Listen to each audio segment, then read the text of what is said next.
Саламатсыздар урматтуу көрөрмандар.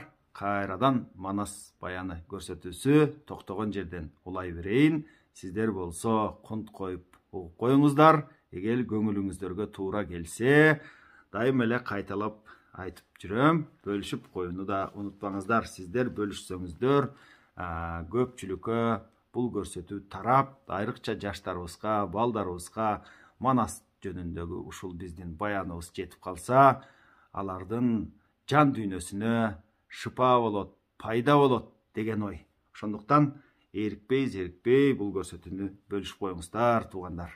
Ошондой эле бизге демөөрчүлүк кылам деген инсандар болсо, биз атайын эсеп чотубузду ушул посттун үстүнө калтырып коюп атабыз. Жана ошондой эле бизге демөөрчүлүк кылып жаткан кыргыздын мыктыларына ыраазычылык билдиребиз. Эмесе көрсөтүүнү улайлы. Ошентип Манас Алооке менен согушууга камданып, колун Анжияндын учундагы Отузадыр деген жерге жыйнап жатты. Ал колун жыйнай берсин, ал эми Алооке эмне кылып жатат? Мына ошондон кабар алалы. Алооке Анжияндын учунда Кара суу деген жердин тушунда дейт. Абдан чоң ажайыпкана курдурган болчу дейт. Өзүнүн атайын сейил багы бар эле дейт. Эми Алоокенин бул сейил бакка кетирген алтын күмүшүн санап болбойт эле. Бул жерде аябай кооздотуп, баягындай мөмөлүү дарактын эле түрүн тиктирип, кандай дүйнө жүзүндө жаныбар болсо, мына ошонун баарын алып келип, атайын темирден тор жасатып, капас жасатып, бирине бири өтүп кетпей турган кылып, дуал өңдүү темирден бөлдүрүп дейт. Анан ар бирин өз-өзүнчө каматкан болчу дейт да. Жолборстон эле бир канчасы бар эле, Илбирстен эле бир канчасы, Кабыландан дагы бир канчасы бар эле дейт. Ошол жолборс, Илбирс, Арстан бүт баарынын чоңу Тайбас деген бар эле деп жатат. Муну өткөн көрсөтүүмдө дагы айтып кеткем. Тайбас бул биздин заманга чейинки кайсы бир учурларда кырылып жок болуп кеткен жолборстун чоңу деп түшүнсөңүздөр болот да. Андан сырткары Алаткак деген бар эле дейт. Андан сырткары Кылыч куйрук деген бар эле. Андан сырткары Жабыр баян деген бар эле. Пил менен керикти жеп койчу эле дейт да. Мына ушундай баягы азыркы тил менен айтканда динозавр доорлорундагы жаныбарлардын абдан чоң, абдан бир шундуктуу жаныбарлардын аттары айтылып, кебетелери сүрөттөлөт. 20 түрүн жылаандын ушундай кармача эле, ажыдаар бакчы эле дейт. Ушунчалык баягындай ажыдаары чоң эле дейт. Ал оп тартканы билинип, оп тартса адам оозуна кирип кете тургандай. Ушунчалык чоң ажыдаар болчу дейт. Мына ошентип баягындай аркар, маралы, куланы, карышкырдан эле бир 100дөн ашык бар болчу дейт. Чөөсү, мына ушундай түрдүү жаныбарлар. Ал эмес баягы кабыз казып дейт, баягы суусактагыч жасап. Ал суусактагычка алып келип, жаян балыктан кое берип, ал суусактагычтын ичинде далай балыктын түрлөрү бар эле, чаяндардын түрлөрү бар эле, ушунчалык аттын башындай чоң чаяны бар эле дейт. Мына ушундай түр баягындай биздин заманда кездешкен жана биздин доордо кездешпеген жандыктарды айтат да. Мына ошол жерге Алооке сейил багына аскерлерин тизди дейт. Баягы жана зоопарк сыяктуу өзүнчө капаска камап баккандары өзүнчө турат. Андан сырткары да аскерлерин тизип жатат дейт да. 60 кыз, акын кыз ырдап тизилип турат. Алоокенин бооруму дейт көрүнүшү Сулайман менен Шыраттын кем эмес эле дейт да. Шырат деген кайсы бир баатырды, кайсы бир доордогу баатырды айтып жатат. Намурут, Искендер деген баатырлар ушул болсо Алоокече болгон болуш керек дейт. Андан сырткары казандай күрсү көтөргөн баатырлары Алоокени коштоп жүрөт эле дейт. 400 киши. Баягы ажайып канага киргенде 600 киши сурнай кернейин тартып бапылдатып, кыякчыларым өзүнчө музыка ойноп, андан кийин жана ырчы чоорчу бийчилери чыгып бийлеп ырдап, андан кийин 60 акын кыз өзүнчө алка ырдап, андан нары жагында сурнайчы жезнай дейт да, баягы чоордун темирин айтып жатат. Жезнайчылары, андан нары жакта чоорчулары, сыбызгычылары, баягындай кыл кыяктуу бир кандайдыр бир музыкалык аспапты ойногон дагы бир өнөрпоздор, ушулардын баары тизилип, анан Алооке сейилбактын башына хан чатырын тиктирип тактыда олтурат дейт.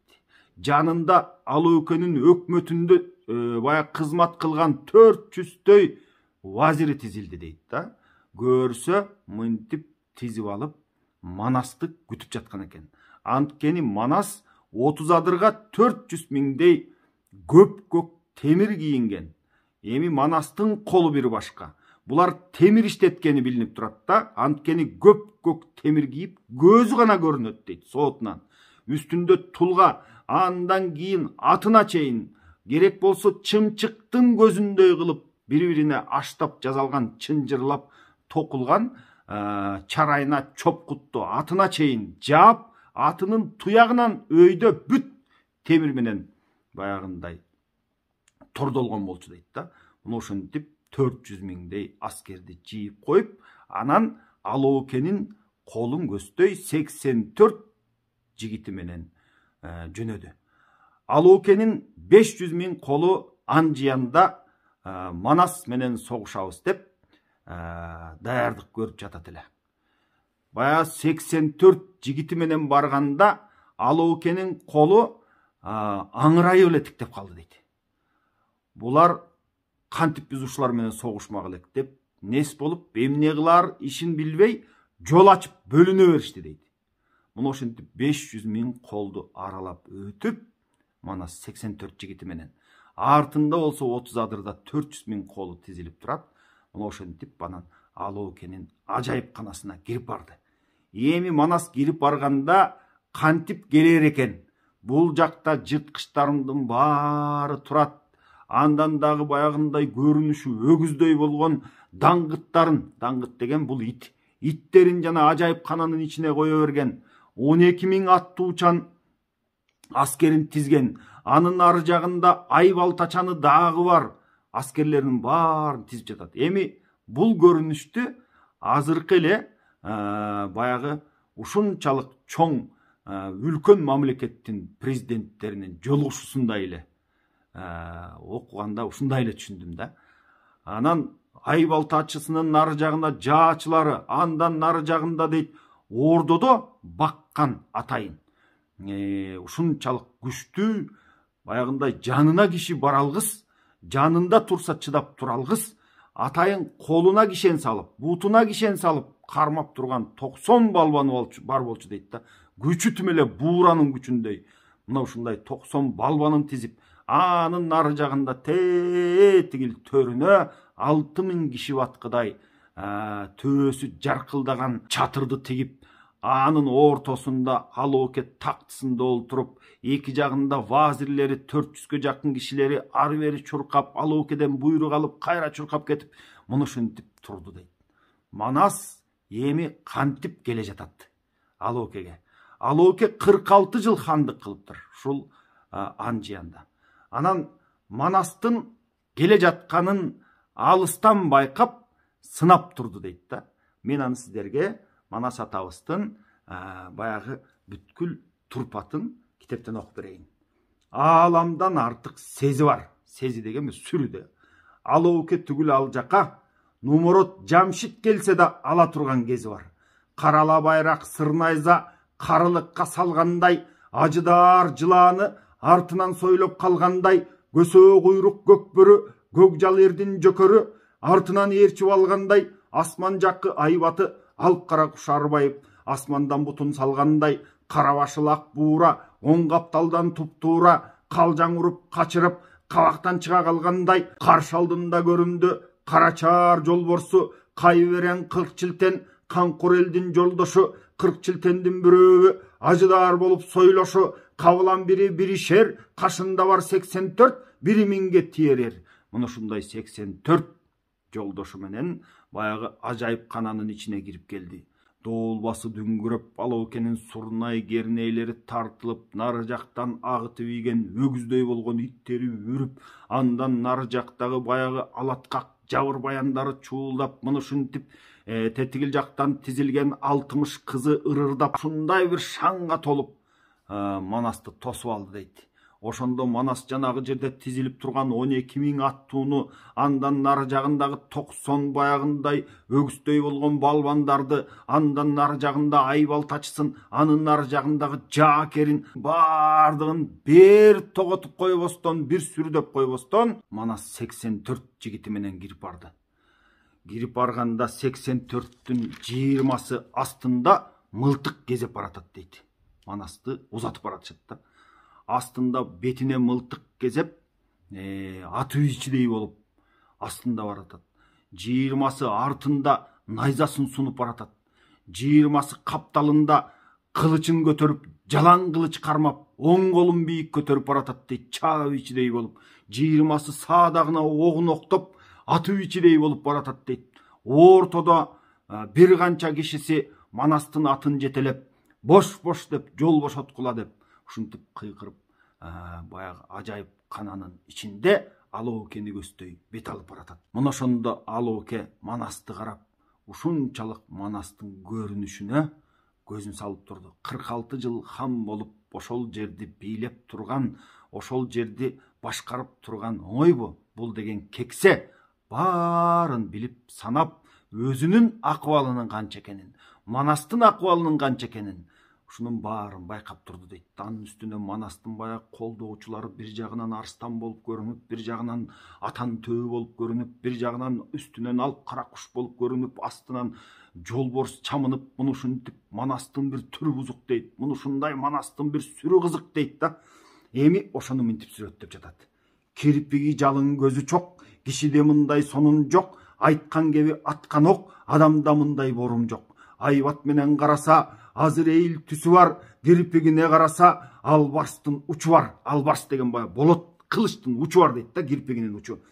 Бир өзүнүн башында 1000 балбандын күчү бар. Жолборс маңдай таш жүрөк, жоруну калың пил билек, кыр мурунду кызыл көз, кыйгач каштуу заар сөз, айбат сакал тик мурут, ачууланса каарына турар эмес эч бир журт, жалжагай ооз жаргабак, жаалуу катуу көрүндү, качырганы соо болбос, каары катуу көрүндү, барбайында жүгү бар, байкап көрсөт түсүнө, ажыдаардын түгү бар, акылы терең ачуу кем, айткан сөзү журтун эм, башы адамдай башка тең, бабаңардын боорумун байкап уккун алаш сен дейт.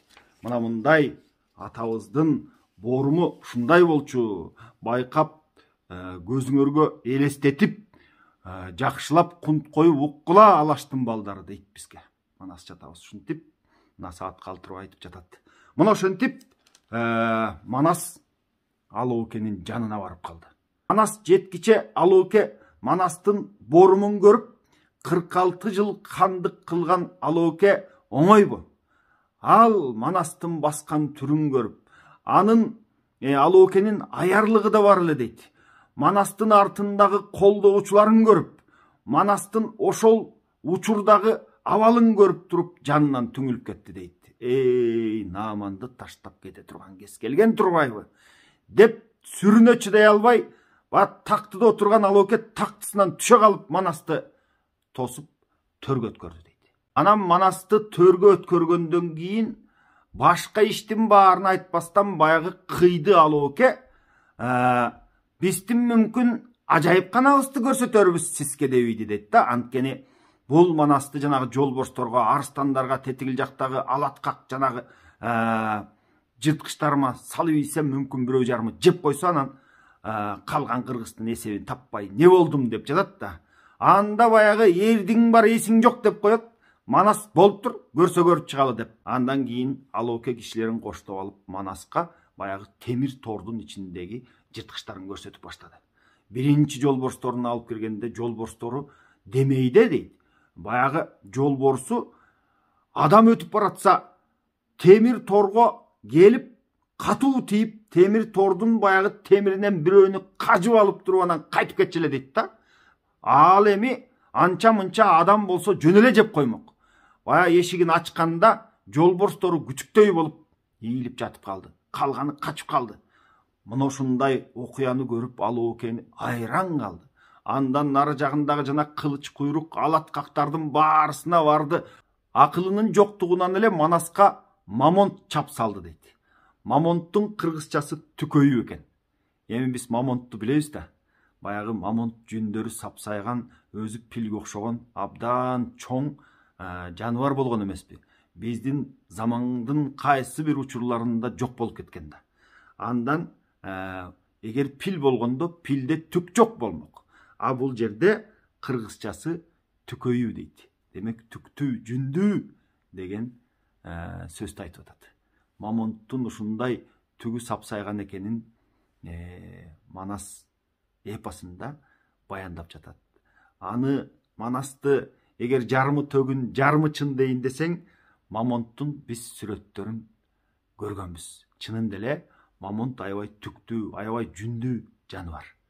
Мына ушундай маалыматтар бар, туугандар.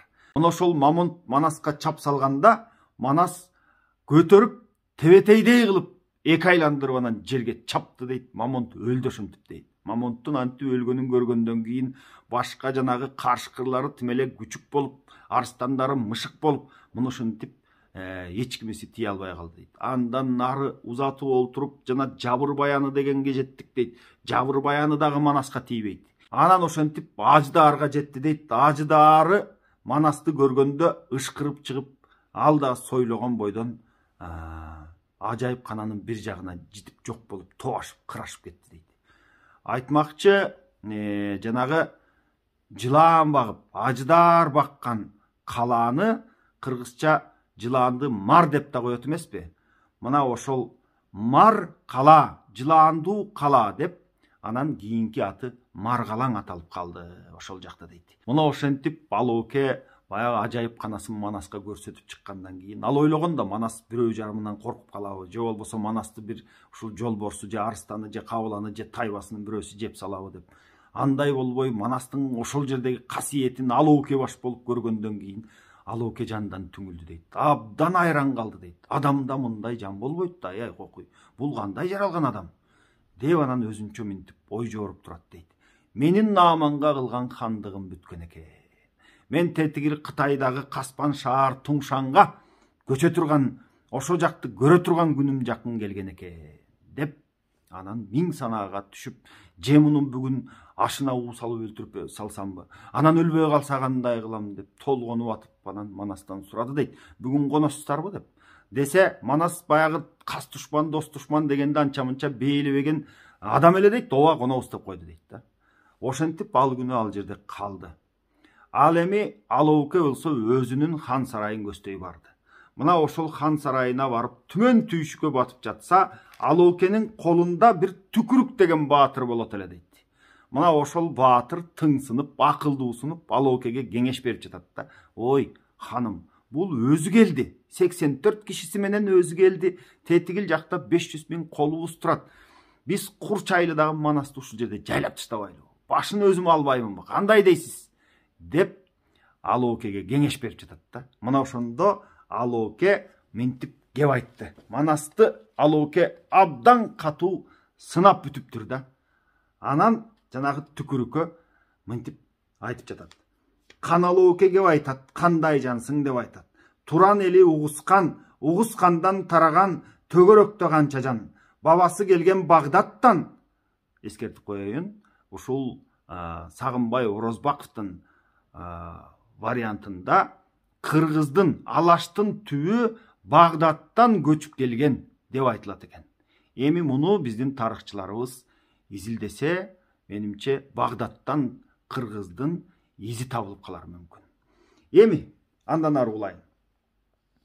Кылымга булар чаң салган, Кызырды билип баталган, кыргыз болуп аталган, кылымды маалим бузганы, Кытайдын кыйын душманы, калкты маалим бузганы, Каңгайдын катуу душманы, кырдагы угус балдары кысталып келип калганы, кыйыны Манас көрүнөт, Кыйгына тийгенде кылымдын чыккан далдалы, баарын бекери көрбөдүм, баанайында болозуң, баарысынан өткөрө манасын көрдүм мүнөзүн. Найза сайса тешпеген эремети көрүнөт, чапса кылыч кеспеген керемети көрүнөт. Мылтык атса ок өтпөс, эремети көрүнөт, отко жакса чок өтпөс, керемети көрүнөт. Жалаягы ооз жаргабак, жайым менден угуп бак. Кирпиги жалын көзү чок, кишиде мындай сонун жок. Ажыдаардай айбаттуу, арстандай кайраттуу. Деп Манасты Алооке сынап, анан түкүрүк айтып жатат да. Мен мындай адамды көргөн эмесмин. Тетигил эренден чыккан Үрүстөм деген болгон. Ал Үрүстөмдөй эле бар экен. Андан дагы эски доорлордо миңдеген баатырлар чыккан, мына ошолордон дагы зор экен. Деп баягы түкүрүк айтып жатат. Сен эми минтип менин жанымда туруп эрдемсибей, керек болсо өзүң барып көрүп кел. Деп анан кийин түкүрүктү жөнөттү дейт. Түкүрүк баягы эрдемсип келип, эми жалгыз келген Манасты ушул жерде жайлабай не болдум деп, Манаска келип, Манастын кебетесин, анын көзүн көрүп, сөзүн укканда, ошол жерден жан берди дейт. Качып барып, бир арыкка жыгылып, мына ошол жерден дүйнө салып кетти дейт. Андан кийин Алооке баягы өзүнүн ваазирлери менен чогулуп Манаска келип, Манасты эртең менен жакшы турдуңузбу, жай эс алдыңызбы деп акыбалын сурап, анан сүйлөшүүгө чакырып жатат. Эмне жөнүндө сөз болот, эмне жөнүндө кеп болот, аны эртең айтып бермекчимин. Бүгүн баарыңыздар менен коштошом. Аман болуңуздар.